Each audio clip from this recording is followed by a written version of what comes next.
Enterprise Connect is for the announcements. I love product announcements. And we've got another one from a perennial show favorite. I am sitting next to Mr. Al Cook. He's the Director of Product Management at Twilio. Al, welcome back. Hi, good to be with you again. Now, Twilio has made an exciting announcement. Tell me a little bit about it. We have, yes. So we launched Twilio Flex, which is the world's first programmable contact center platform.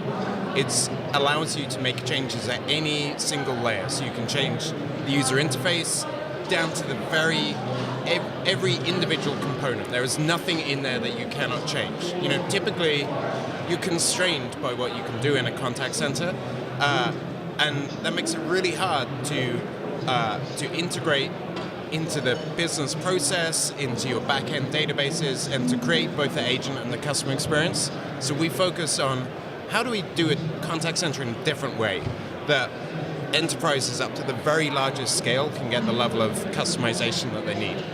Now, what I like about this is you're giving me the customizability, but you're also making sure that you've got the hooks in your product so that I don't really have to change the way I'm doing business, I'm just enhancing it. Right. Yeah, right. Yeah, exactly. I mean, what we see is today, typically, if you're a big enterprise, customization is incredibly important, right?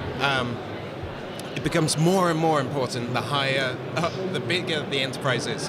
And today you can go to a premise-based contact center and you can make those changes. You know, you can eventually bludgeon it into submission, but it's going to take you a lot of time and a lot of money. And cloud contact centers don't really focus on that high-end enterprise. They don't scale to where they need, and they don't give you the customization that they need. So there just wasn't a good solution.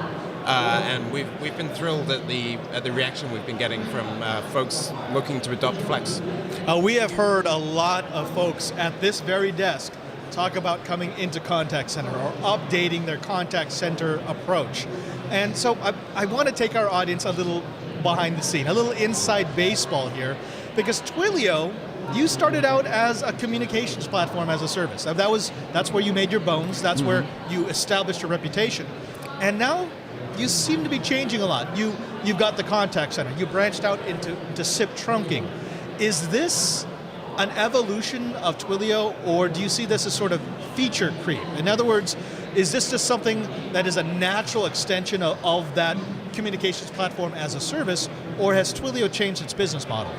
I think it's a natural extension. Our mission is to fuel the future of communications, and fueling means that we need to give people the right tools for the right job. SIP trunking is a very critical part of a lot of communications infrastructure, and we can do that better than anyone else out there because of the hundreds of different carriers that we connect with, and because of the fact that if you connect with us, you're inherently connecting with every carrier out there, and we can route you to the best quality, right? In the same way, contact center, people have been building contact centers on Twilio for years, both cloud contact center providers, folks like Zendesk Talk, Serenova, as well as enterprises like ING and Liberty Mutual. Right. So this is not a new thing, but what we wanted to focus on is how do we get people to be able to do this faster? How do we get people to be able to do this at the highest scale imaginable? And how do we make sure that you're not being asked to make every decision if you are building a contact center on Twilio? We're just allowing you to make the decisions that you want and to change any decisions that I, as a product manager, made that you don't like. So how do we get you to a place where you can go really, really fast, but fast doesn't lock you into a lack of change? And that's our philosophy. We just want to give everyone the right tools, whether that's SIP trunking, whether that's raw APIs, or whether it's a full stack contact center. Yeah, that's your philosophy, but that's your value proposition. And I think that's what sets you apart from some of the other vendors. They've all got their approach, they've all got their special sauce, they've all got the thing that they're unique with, that they do better than others. But that particular philosophy, I think, is what serves you very well. Yeah, I mean, what we found is, so it's actually Twilio's 10-year birthday today. Right, yeah. And in the last 10 years, what we found is when you give APIs to folks, you get an immense amount of creativity because you can do anything, and you're not constrained in what you can do. What you see, we always finish every press release, every blog post with, we can't wait to see what you build, because we think about building products and then think, well, but we don't know all the answers. We just want to equip you with the tools to do something really fascinating with this. But when you get up into the application space, normally when you put a user interface on something, that's what constrains it. That's what locks it down. That's what begins to get you to this point of, well, if your vendor's product manager made a decision that you don't like, you can't change that. And so we were trying to think, how do we take the philosophy and the approach of APIs where we can give you a huge head start, but you're not constrained, and how do we apply that to user interface as well? And that's really what my team over the last couple of years have spent a lot of time building into our approach on user interface to do things in a totally different way, because we think if we unlock the creativity of people, you can do amazing things with the right tools. Indeed.